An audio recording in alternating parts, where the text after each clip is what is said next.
This is The Who Sell Out by The Who. Let's talk records. At first they were called The Detours, then The Who, then briefly The High Numbers, then back to The Who. The Who started in 1964 with Pete Townshend on guitar, Roger Daltrey on vocals, John Entwistle on bass, and Keith Moon on drums. The band became notorious for destroying their instruments on stage in the name of art, gained a big following from the mod subculture, and were also known for maximum R&B.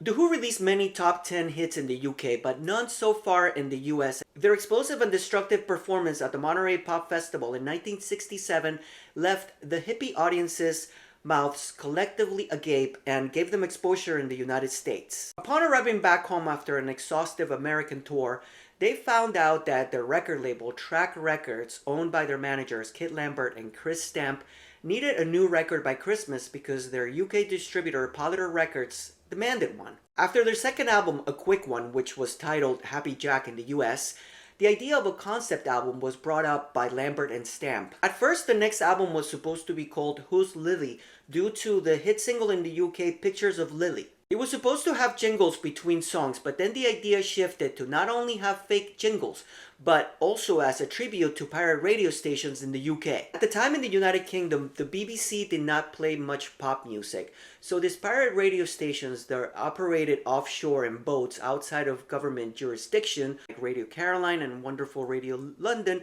were essential and influential for kids growing up with the rock and roll these stations supplied. Even some songs on the album appear to be like long commercials mixed with rock and roll.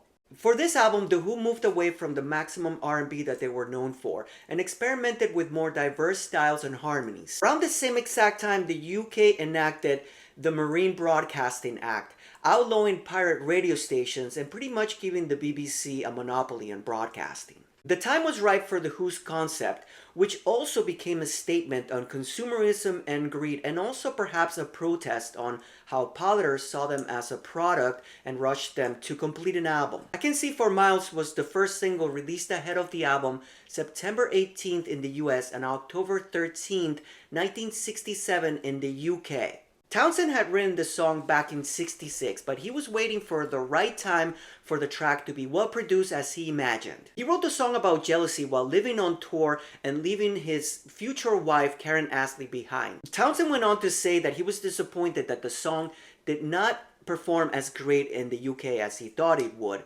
because he believed that this was an ace in the hole. The Who Sell Out by The Who was released December 15th, 1967 on Track Records in the UK and on their US distributor Decca Records, just in time for Christmas. The album was produced by Kit Lambert. Pop art inspired cover was shot by photographer David Montgomery, who was the man responsible for the European cover of Electric Ladyland by the Jimi Hendrix Experience. Front cover on the back depicts 4 pictures of each member of the band, illustrating the commercials and selling out that is featured on the album. Daltrey went on to say that he caught pneumonia because the beans had just come out of the refrigerator and they were freezing cold. The album opens with the psychedelic mind-melting rocker Armenia City in the Sky, which was written by Speedy Keen, who was friends with The Who.